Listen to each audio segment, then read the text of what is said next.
ladies and gentlemen? We are back. We are live. It is the Freight Coach Podcast, the top podcast in transportation, coming to you guys every single weekday, 8:30 a.m. Pacific, 10:30 Central, to break down some industry headlines. But most importantly, you guys provide some actual insight into what you can do with all of this information.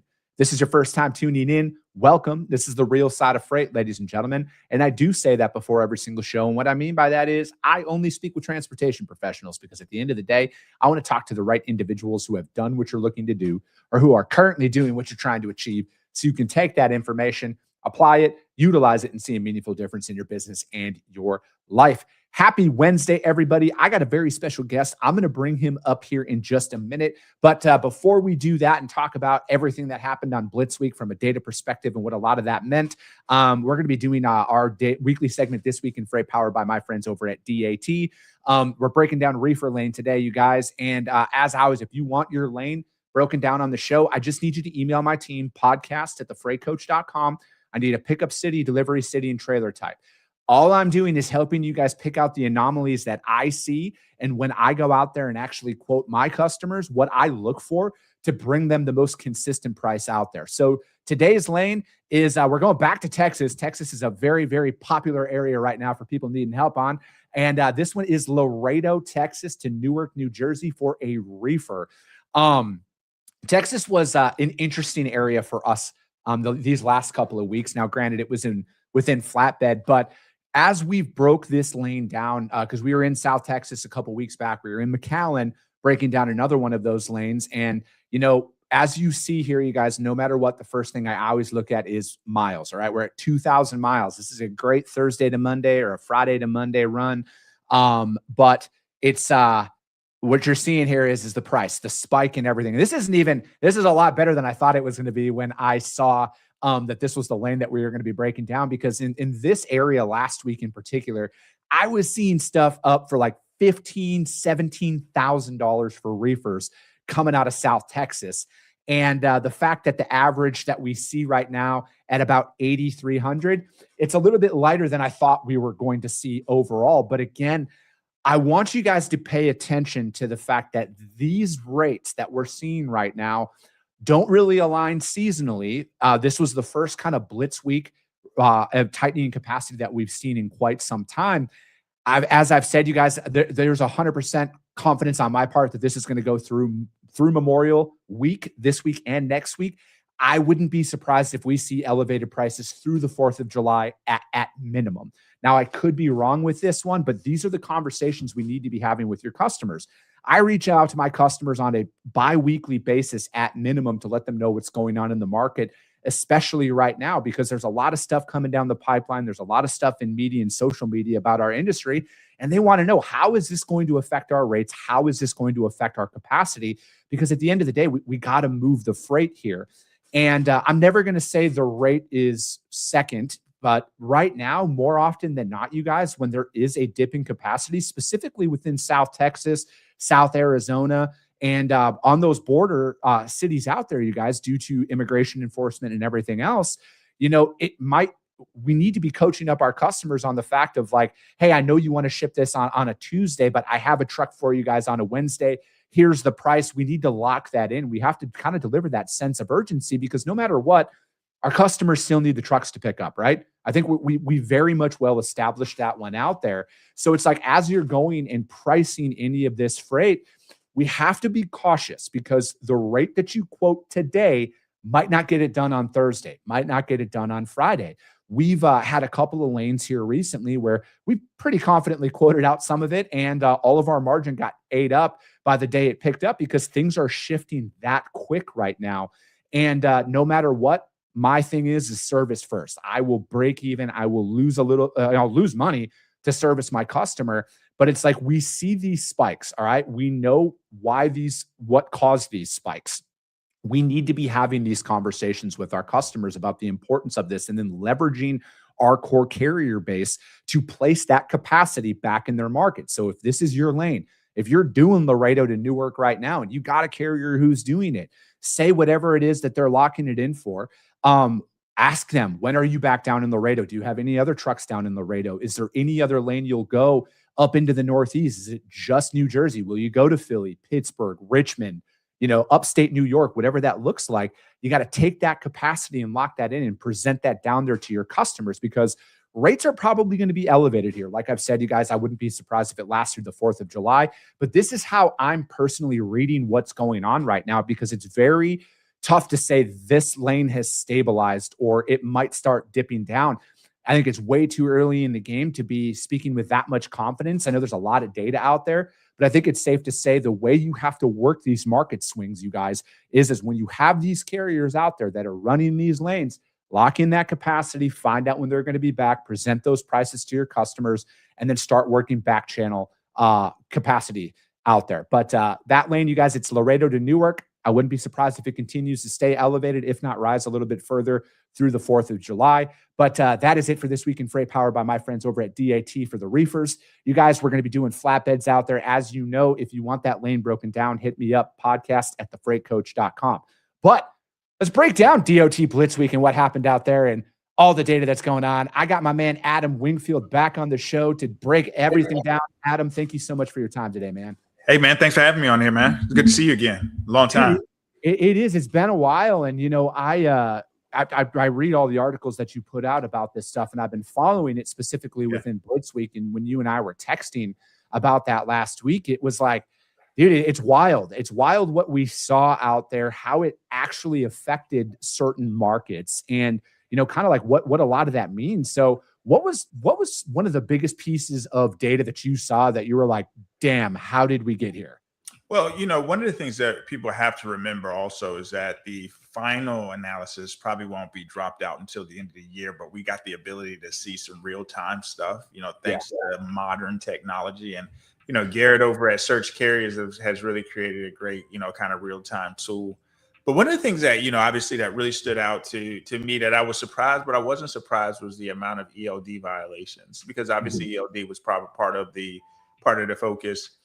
Brakes obviously was something that really stood out. We saw folks out there that had 46 and 47 inspections and had 0 out of services, where you had some folks out there that had 1 inspection and 30 out of the services. So there was a really, really wide range of inspection detail that was placed out there.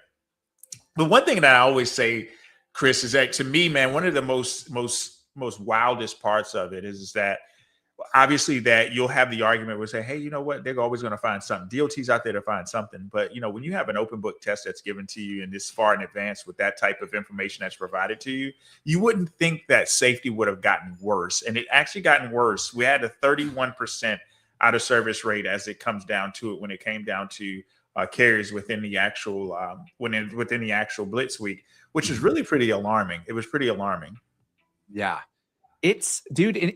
So let's talk about that for a second, because I think unfortunately right now it's very popular to talk about trucking at kind of like all across social media. It's not necessarily freight people talking about it right now, and a lot of stuff gets very convoluted and lost because these guys couldn't even tell you how many wheels are on an 18-wheeler, but they are all the subject matter experts on it.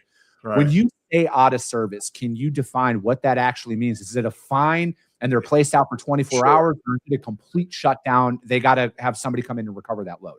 All right. So I'm going to give you coming from an experience, from behind the wheel experience. So an out of service is basically a timeout, right? Yeah. So how long that timeout depends. It depends on how long that way station is got a police officer that's actually sitting in the box, depending on the situation.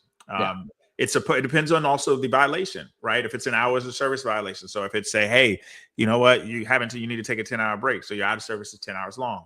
Or if it's an out of service due to a brake chamber, well, you're out of service until you have, maintenance come or roadside come and replace that issue and fix that issue to where it's suitable. So that hours of service itself, the actual term, the actual timeline within that hours of service is really contingent upon those two factors. But what I mentioned in the very beginning was one of the problems that are within the out of service is like, hey, if you sit me in the scale house and say, hey, you know what, don't move for 10 hours because you have an hours of service out of service violation, man, somebody that really just wants to get to it and just going to do what they want to do, I'm just going to keep my eye on that guard shack, out on that actual shack. And as soon as that police officer rolls out, I'm rolling out right behind him 5 minutes later. It's like one of those things where it just really depends. There's no hard line enforcement when it comes down to it. Yeah. Because I think, like, again, there's that, and then everything that was going on with, the non-domiciled and, ELP stuff earlier this Mm-hmm. year. Everybody became a subject matter expert on that and it's like, I think when they see violations and out of service, it is a very subjective thing, kind of to your point there, right? Like it just depends on it. Like, obviously, if you get popped for a maintenance violation, you're not leaving until that roadside comes and fixes that or tows you to the nearest shop to get that done. But there are other lesser violations out there to your point, right? Like, is it actually as serious as, when you hear out of service, you'd think, no, they're not running for 2 weeks. Maybe the driver's getting fined, whatever that looks like. Well, the problem is that when you look at how it's framed up too, so even the government will come out and say, oh, we put, there's 28,000, folks out of service. Like, all right, so give them the real detail. That doesn't mean that they're permanently out of service or indefinitely out of service. 28,000 out of service is like I said, I can get literally, I remember I was placed out of service one time in my entire time that I've driven. I was put out of service. I'll never forget. I was running a load from the Northeast down into Miami, and I had to get to it, bro. I ain't gonna lie to you. I had to get it. Yeah. I got stopped in Virginia, and police officer looked at me like, and I was like, yeah, I know what this is about. So, I was like, okay, I got to take my 10, right? That 10 hours wasn't 10 hours, bro. Yeah. I'll tell you, it ain't 10 hours. So all of that comes really is subjective, in terms of the actual person behind the wheel, which, obviously that creates bad people are going to do bad things, regardless. And they're not going to allow, they're going to find a way to let out. You're not held hostage at the weigh station. They don't have, they don't put, boots or wheel locks on your truck where you can't move. It's like, hey, sit right here for 10 hours or depending on the severity of violation. However, the problem is it's framed up as out of service. When it's framed up as out of service to the general public that doesn't understand what an out of service is. Yeah. When it's framed up in that manner, you may think that we're making progress where we're really not making the progress that you might think, because you got to look at the millions of out of services that take place throughout a year. Like, it's really not it's really not as impressive as you think it is. Yeah. How do fleets, I know, there's a lot of people who make the argument that like, oh, DOT inspection week is pointless because they're giving you the answers to the test before, they actually apply the test out there. Why do fleets miss that though, right? Like, if you know that, hey, they're monitoring ELDs and everything, why do they, like, as a fleet owner, and you work with fleet owners nonstop, how can they know this and then not be very in detail with their ELDs to make sure everything's up to date? So I'll say that the way you do some things is the way you do everything. So if you're as a fleet or not, monitoring like pre-trip inspections, you're not staying on top of your maintenance. Just because you tell me like, hey, they're going to have a blitz week, it doesn't mean I'm going to be getting any better at it, because how you do some things is how you do everything. And what I find that's very, very important to understand too is that even if you go into it and you think that, okay, they're looking at these two items, they're looking at ELD and they're looking at load securement. These are the two things that they're going to focus on. Well, don't be naive to think that, hey, you're just going to get waved in just to look at those two items. They're going to do a traditional level 1, level 2 inspection. And what they find is what they find. And what they're going to put you out of service for is what they put you out of service for. Yeah. Many times the fleets, you don't immediately get better at providing direction, at leadership, at accountability. You don't immediately get better just because you there's a date that's saying, hey, that we're going to have more enforcement. How you do some things is how you do everything. And what you're going to find is those fleets that generally have a good out of service rating and that really get it right are going to be the ones that are going to, fly through flying colors. I'm going to give you an interesting stat too. And I haven't placed this out yet, and I was going to put it out later, but I just want to, to do it for your show to give you an idea. But out of service rankings in terms of percentages are higher the less trucks that you have. So for fleets that are 1 to 6, your out of service chances of being held out of service is almost 50%. Dang. As you get larger, you go to 5 to 10, 10 to 15, 15 to 50, 50 to 100. That number gets lower and lower and lower. And you might ask why. Well, the main reason why is because obviously, number one, when you have larger fleets, they have larger budgets to spend on maintenance. They have larger budgets to spend on managements and operations, things of that nature. And as you go smaller, some of the education behind it and some of the awareness is like, yeah, I don't have to worry about that. Yeah, I don't have to worry about that. Yeah, I don't have to worry about that. So what you'll find is that, and I hate to say it, but the smaller the fleet, the higher likelihood that you are going to be placed out of service when you get to a roadside inspection. It's just the facts. It's just in the data. Yeah. Why, I know the answer to this, but I'd love to get your opinion. Yeah. Why do they spike as much as they do during that week for Blitz week, right? Because there's not always a drop in capacity, right? Is there a sentiment out there where it's like, hey man, I'm going to run no matter what, but if I'm going to run and I'm going to get stopped and be shut down, I better be getting paid a lot of money to be doing it. I think there's a premium on capacity during that week. I think you're working with carriers that are saying, you know what, hey, you know what, I'm going for it. I'm going for the gusto. There's a chance that I might be put out of service or placed out of service. If a broker's tendering to a smaller carrier, they need to know that the smaller that carrier is, the higher the risk it is that freight's going to get delayed during Blitz week. So that broker's got to pay a lot more money for that in terms of that. But then also there's some scarcity involved to it too as well. You just don't want to take no chances. I think there's a sentiment of scarcity when it comes down to it. That's like, hey, you know what? It's Blitz week. It's just the way it's supposed to be. Let's go ahead and shoot the numbers up this week. And then you got Memorial Day weekend that's coming right behind it. I just can't take no chances. And that's kind of how I see it.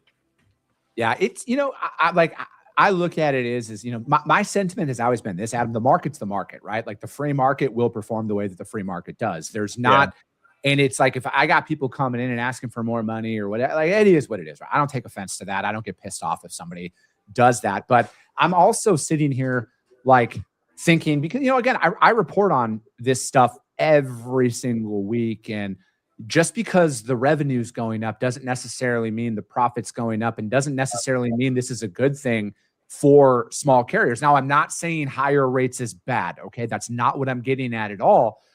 But is there a sentiment out there that a lot of these rates are paper rates? Because if these guys don't get paid in a timely manner, that if you got paid 15 grand, but you got to wait 60 days and you can't pay your fuel bill in 30 days, is that a paper rate there? Right. So it's like, is there any sentiment out there in the driver community where it's just like, is this too good to be true? Well, I mean, you're going to have that because there's, especially, you were talking about reefer rates earlier.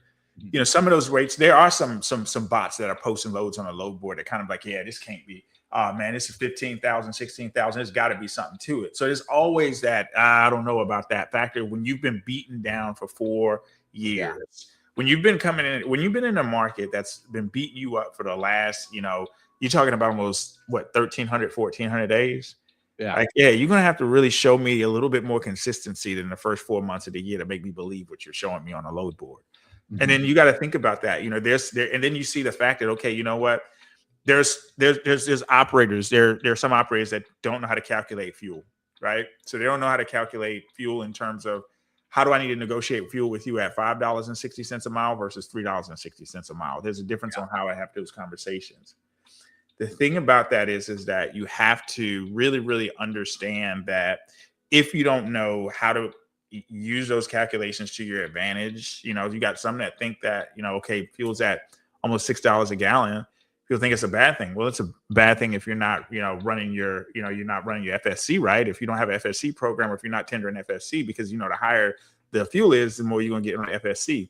But if you're on the spot, and that you've been running at $3.56 on average last year, and this year you're running $5.60 on spot, then that I have to book 30 more cents per mile into my rate in order to cover the fuel difference that I was booking last year, just so it to make sense.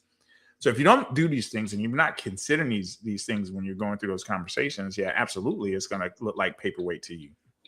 Yeah, and then also, do you think that capacity might be negatively affected the higher that rates go? And what I mean by that is how many people are now only going to work 2 weeks out of the month because they're like, man, I fucking made everything I needed for these 2 weeks. Like I can take 2 weeks off now. I don't think that's the case because, at the end of the day, man, it's never going to be enough, especially when it comes down to a lot of people's mindset. The rates can never be high enough. They're never going to be fair enough. I don't care if you're paying $9 a mile right now. They're going to say, yeah, you should pay me $10 a mile for it. Like, or if you're getting paid $10 a mile for it, well, the broker probably made $9.50 a mile for it. There's never going to be enough when it comes down to it. That's just people in general. So I'm not talking shit about nobody, period. I'm just saying people are never satisfied.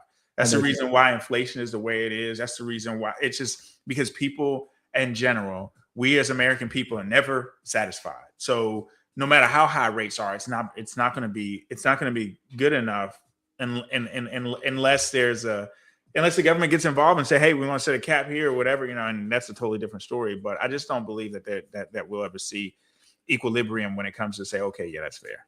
Yeah, to your point, it was the other day. I forget who this was, but somebody stitched a video of a driver just like 6 months ago saying like, there's got to be a minimum of 325 a mile. That's what every load should be.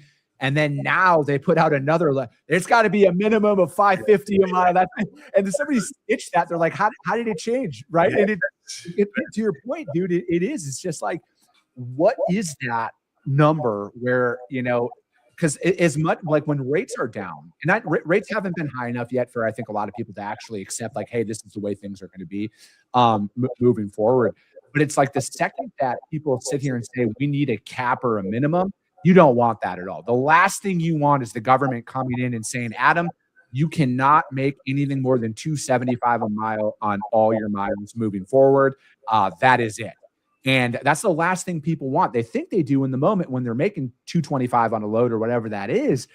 But the second somebody comes in and caps what you can make on a shipment or in your business, dude, I think that would have more of a negative effect on every industry than most people can even conceptualize. Because the day somebody comes to me, Adam, and says, you can only make X moving forward, I'm done. I'm folding everything up. Fuck you. I'm out. Like, you cannot cap me in any capacity on what I can and cannot do in my business. I think that, I just had a conversation with Stephen Rui, and we were talking about pre-deregulation during that time period where there was that, there was the government involved in transparency caps, things of that nature. But what people didn't realize that during that time frame too is that the actual operating companies, the motor carriers, had to submit accounting, financial reports. They had to have all that stuff together in order for the rate mins and things to be set. So there's going to be that involvement to where when you ask the government to get involved, they're going to get involved, but they're not going to get involved from a 30,000 foot level. They're going to want your data. They're going to want to have access to this, to have access to that, because they want to see everything across the free world. And at that point, it's going to make it to where it's like, wait a minute, is this even worth it? Is it even worth what we're asking for? And from an advocacy perspective, I'm the type of person, I'm just going to tell you like it is. I'm not going to sit here and, I've sat in the driver's seat. I've seen both sides of the table, and I understand the business from both sides, but I'm also going to be as neutral as approach so you can see both sides of the argument as well. Of course, I'm absolutely for drivers and carriers, number one, most importantly, but I don't want to have the drivers and carriers to be led to the barn with blind spots and not see what's happening. And the thing that that concerns me most about those things is that, when we're constantly seeking that high, it's just like a pendulum, man. Like, if you realize that we're coming out of COVID, which was one of the worst time periods and the best at the same time, because it was a pendulum that swung in the same direction with the same velocity. Well, when rates hit this high, I want you to realize that at some point, because we're talking about an equilibrium type market, it's going to swing back in the same direction. And when it swings back in that same direction, it's science is going to have the same force. What are your thoughts on this? I was thinking about this the other day. I don't know if this spike in rates is going to last as long as some are hoping, because how many company drivers are now going for their owner operator dream and they're going to flood the market with capacity again. And it's because like when you go from, I think it's almost like the reverse COVID effect here, Adam, because when it was like low and then it spiked up really, really high and then everybody dumped in and then capacity flushed into the market. I almost think now people are like, dude, why would I work for, 40 cents? I'm just making up a number, 40 cents a mile here as a company driver when I could go out and make $8,000 on that load myself. I only need one of that. And then all my overhead's covered for the month. Do you think that is going to see a rise in new entrants? And you report on this often. So that's why I'm asking you, how many new authorities do you expect to be granted here in the next 60 or 90 days? So in the last 30 days, we had 6,000 new authorities granted, which was a 19% decrease in terms of just period over period. So it wasn't like authorities are getting granted at a higher rate. However, it's going to take time. I don't believe that they're going to see rates on the load board today at, you talked about loads that you were seeing at 8, 9, 10,000. They're not going to see those things and be like, okay, let me go get my DOT number tomorrow. I don't think that's going to be the case, because they've been out of in a lull. Market's been terrible for so long that it's going to take a little bit more. You're going to have to impress me a little bit longer. You're going to have to show me that if I go out here and go buy a truck, that this is not something that's just going to happen overnight. So I don't think that we're going to see the $12,000 and $13,000 months. I mean, 13,000 authority months that we were adding back during the COVID period. We're still seeing the 6,000 enter. I think more importantly, we're going to have a slower exit because you're going to have people hold on like, wait a minute, things are starting to turn around. Things are starting to get a little bit better now. If it wasn't for diesel fuel, whatever that may look like, we may have a slower exit. I think the really, really big challenge is going to be the SCOTUS ruling is going to have impact on whether or not that capacity is even valuable or not. And what I mean by that is that if I start a new authority today and I'm chasing spot market freight, and I'm wanting to establish myself, will you as a broker take a chance on me? Well, if you don't, is there another broker that's not going to take a chance on me because I'm new? Is there another broker not going to? So is it going to be to the point where I'm going to be struggling to find freight and I'm going to be the guy that's on the outside of the playground that can't play because I'm too new? I'm going to take it back a step further. How many banks are not going to be willing to finance new authorities here to buy equipment due to the fact that how many people out there are backed up on, they might be 3 months behind on payments and stuff like that. So are banks and financial institutions and lenders going to look at this and be like, dude, you're too high of a risk. We're not going to issue you a loan unless you can put 50% down, or, our arbitrary examples here. But like, I think that's more of a concern than is a broker going to work with you? Is it's going to be like, do you have the finances in the credit to even get qualified? Because dude, when we saw the massive spikes in equipment and everything else, how much iron is sitting on lots now that were repossessed and everything else? And it's just, banks are going to look at it as it's just too high risk of a loan potentially. No, I agree. And then if you notice that when you go to buy a truck and you go to a lender or you go to a dealership and you buy a truck on a dealership, one of the main questions they're going to ask you is how you're going to get your freight. Where's that freight going to come from? So, as a bank, if I'm looking at this as proactively as possible, if I'm a bank and I'm looking at this as proactively, and Chris gets started with a brand new authority, and I'm going to loan him a note on a $70,000 truck, but then I'm like, wait a minute, you're a new authority. Like, how are you going to get freight? And you're going to say, oh, well, I'm going to, obviously I'm going to haul general freight. I'm going to get on DAT. I'm going to get a truck stop. That's how I'm going to do. Well, as a bank, I want to verify that because I want to make sure that I'm not taking a risk on you to where I'm going to have to go back and get that asset a year later because you're not able to keep up with the payments. That's going to be one of the concerns when it comes down to it. But then the problem is as this capacity exits, you're going to have dealerships and auctions flooded with inventory, which is going to lower the price of this equipment that's going to be placed on the yards. So at that point, it's kind of like, hey, what are we doing? Like it's going to be a very, very difficult time period, I believe, in terms of the muddling of the water, and because liability is going to be like, hey, I don't want to loan you the note on this truck because it might come back, and the broker's like, well, I don't want to give you the freight because I might get sued for it. Yeah. It's dude, it's going to be interesting. You got a couple of minutes to go a little extra here, Adam, or you got to jump? Yeah, come on with it. Yeah. So a lot of what I've been breaking down about this ruling on, from the Supreme Court last week, and I'm not going to make a fucking drawn out post on LinkedIn about this like every other legal scholar has. I'm being sarcastic. They're not legal scholars. They're just using AI. But I look at a lot of this as, okay, I'm more. And I was talking about this pre-lead up to it too, when I had an attorney on my show a couple of weeks back. He'll be coming back on here in a few more weeks to break down kind of the posting. But my main concern, the thing that I'm paying more attention to is the next lawsuit that comes up, the next big one where a broker can prove they didn't do any of that stuff. And are they still going to be held liable? Like what is actually going to, because like no matter what, it is what can the attorneys prove here in court, right? It doesn't matter what the Supreme Court said. Ultimately, it's what can your attorneys prove or, defend in that moment. My big concern for fleets out there, smaller fleets, owner operators is now what came down. Brokers are not going to work with carriers unless you've been in business for, I'm making this up here, but I'm saying, is it a year? What is that number that shows? Is it a year? And then furthermore, shippers, anybody who is getting direct freight, are shippers now going to look at you and be like, the juice ain't worth the squeeze going direct. I would rather put all the liability on a broker because now shippers carrier selection process is 100% going to be in the spotlight because if they go direct to a carrier and they selected that carrier, according to the Supreme Court's ruling, that shipper can now be sued if that driver gets any in any trouble out there. So how is this going to shake up the dynamic of it? And what will this ultimately lead to? I think it's too early in the process to come up with any confident decision on that. But I do unfortunately predict that the smaller fleets will be disproportionately affected by this ruling at a higher level than any of them are even comprehending right now, because the risk just became massive to brokers and shippers on who they're going to actually load with their product. And the thing is that shit rolls downhill, and that's how I kind of see things, right? So I made a post about this, when that ruling came out, because I have the same sentiments. I share the exact same sentiments. I truly believe that small carriers are going to be disproportionately affected by this more than anybody else, and for any other reason than the fact of, and I want to take the meaning behind the ruling out, right? It's a safety ruling.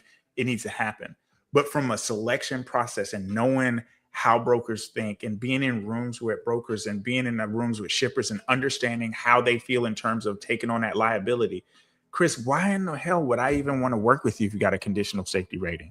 It just doesn't make sense. Like, I've got so many other carriers to choose from. Why would I want to work with you with Mr. One Truck that just got 3 months of authority when I have other options out there and I can just use those other options? Because my goal is to lower my liability as much as possible. I want to make sure that the people that I work with and the people that I do business with, we're able to go to bat and I can trust you. I know that you're going to take care of the customer's freight. I know that you're running safe. I know that you're doing the things that you need to do on the driver's side. And it has nothing to do with national, none of that stuff. Like none of that matters, right? I'm safety first, safety more importantly, because at the end of the day, when you look at it at the big scope of things, ultimately the biggest goal for the ruling is to say, hey, you know what? If you're a broker, you're going to be accountable for who you partner with, because the people that you've been partnering with lately have not been the right partners. They've been causing accidents. And that's kind of what the SCOTUS saw in that particular ruling with C.H. Robinson.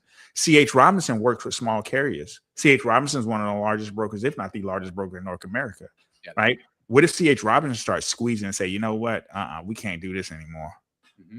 Then guess what? All right, a small carrier. Okay, well, you know what? I just get started. I won't be able to work with C.H. Robinson. So if I've got 5 brokers that I used to be able to work with, I'm just giving a number. If I got 5 brokers that I used to be able to work with when I get started, and I only got 4. Well, guess what happens when the TQL says, yeah, me too. Now I only got 3. But then what happens when ABC says, yeah, now I only got 2 options. And all of a sudden, hey, why are you not loading my truck? And so the same exact shit happened when brokers started clamping down on inspections. Yep. Mm-hmm. Say, you know what? I can't tender freight to you unless you have at least 1 inspection. Correct.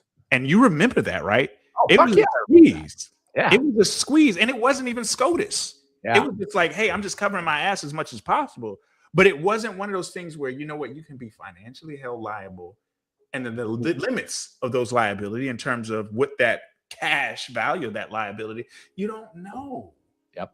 So this is why I say small carriers are going to be disproportionately affected by that, because at that point, you look at it. I gave you the stats. You think about that. As a smaller carrier, you're much more likely to be held out of service in a roadside inspection as your numbers get smaller and smaller. And that is the reason why I'm screaming from the top of the hill in support of small carriers. I don't want you to be blindsided. I don't want you to have blind spots, but do not think that this is not going to impact you, because it will have impacts. What those impacts may look like, sure, we don't know, because none of us know. It's going to take, like you said, it's going to take another unfortunate incident where it's going to be liability that's going to actually be litigated to really kind of just break that apart. Yeah, I truly think the next ruling is going to be more important than this last one. Absolutely. That's a precedent setting. That set. Yeah, you're right. That set the precedent. But now it's going to be, and this is my big concern out there for a lot of brokers. It's because if you go as far as, you know what, I used the right carrier onboarding. They didn't have any out of service. There was nothing out there that was public that said they were anything. I documented everything properly. I followed my SOPs. My lawyer signed off on this SOP. And if a broker is still found liable at that point, that's when I think the game fundamentally changes. And I think I don't want to go as far as saying that's when you're going to see an exodus of brokers, but I think it is going to definitely change that will change the industry more than this last ruling, because all that essentially, like, and if you guys want, so like Brian Nelson, he's the attorney who's been on my show a couple of times here lately, and he's going to be coming back on here in a couple of weeks. He actually just put out a really, really good post about this morning in regards to a Home Depot truck with Warner Enterprises, a lawsuit in the state of Texas that just came. Like, I would highly advise everybody read that in particular.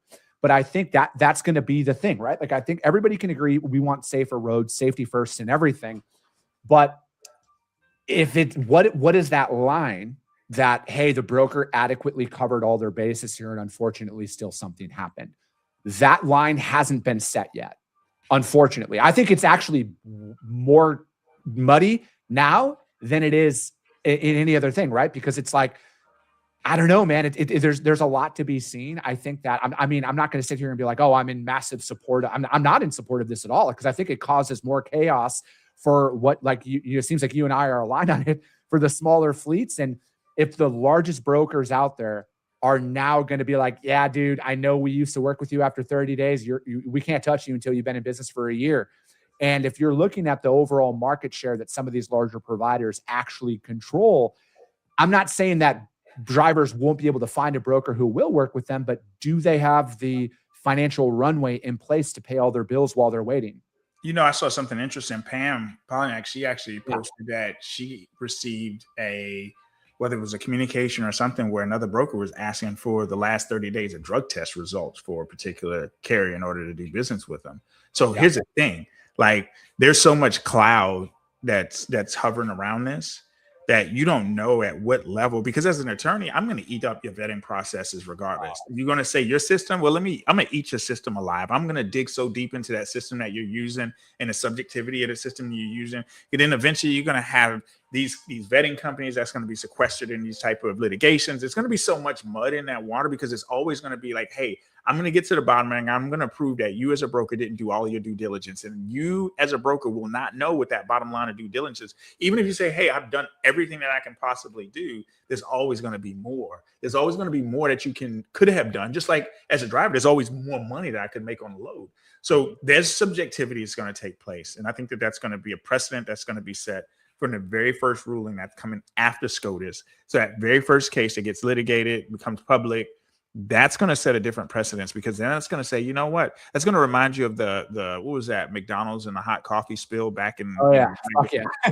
So that gives me that McDonald's coffee spill feel, like, hey, you know that it's hot, but you burned yourself, and I'm still getting held accountable for it, because that's going to be that first example that's set after that ruling. And once that tone is set, then the C.H. Robinsons of the world and the big 3PLs of the world, you're going to just start saying, hey, you know what, I just can't do work with you. Then you got the megaphone that's coming down and saying, hey, well, we don't need to work with brokers anyway. You can go direct to shippers. Well, if you know how that process works, and if you've ever went directly to a shipper before, had conversations, you've got a shipper that throws out RFP, like, that's not a common fix to the problem. It's not a common solution, because in some cases it's not realistic. So I think that what needs to happen is, I think really what happens on the very next case, which there's going to be many. I think that I was talking to Stephen the other day. There are tow trucks that are actually leveraging this case because they're not getting paid. And they say, well, we're going to blame the broker. The broker didn't vet the carrier, and I didn't get paid on my tow bill. There's going to be so many different ways accountability that's going to be placed. That brokers just are going to just say, hey, you know what, we're going to go a different direction on the carriers that we choose to work with. And unfortunately, smaller carriers are the ones that are disproportionately affected. Yeah, I think now there's probably, and again, this is why I'm waiting for lawyers. I'm sure there's going to be a ton of lawsuits that are going to be coming down from a lot of this stuff. I look at it now as how many carriers, how many fleets are now going back to the shippers who, like, they're going through all those contracts where a shipper essentially absolves themselves from any responsibility, because those exist out there, right? Like, how many of those are going there? They're going back to the table and be like, we're not signing this. You got to remove that. You know? And I think people are focusing in. I'm not saying they're focusing in on the wrong things. I just think they're only looking at it from like a 10% lens on what the trickle down effect could ultimately lead to. And I'm trying to My secret shipper audience who listens to the show, who DMs me and emails me, you guys are always going to stay 100% anonymous here, but I would love to see how many of them are now looking at, are we done going direct to a carrier? Are we going to leverage the broker liability and let them take on all the risk now? It's going to be interesting. Yeah, man, Adam, we could go on here, dude, but I know you got to get going. But dude, how does anybody reach out to you to find out more about what you got going on? Yeah, you should see me on here on LinkedIn, at Adam L. Wingfield on Instagram. I'm very, very active on Instagram. I'm active a little bit on X. So you can find me at Adam L. Wingfield on X as well. But that's the best way to get in contact with me, man. Obviously I'm a big fan of what you do, Chris, and I love the fact that you're still doing it, man. So I love the consistency. No, absolutely, dude. We have to, right? Like we need more actual operators talking about this because, with today's environment with on social media, there's a lot of influencers that are, more like political pundits that are now talking about freight. And it's some of the dumbest shit I've ever seen in my fucking life. I agree. Unfortunately, people eat that up. So it's like, as an industry, we have to control the narrative from operators, right? Like we have to control that narrative and squash any of the bullshit. But that is going to be it for today, ladies and gentlemen. I got a guest coming on tomorrow. You guys know what to do. If you guys got value, subscribe, share, get this message out there. I appreciate you guys. I love you guys. And we'll be talking to you soon. Came back with a bang, window down.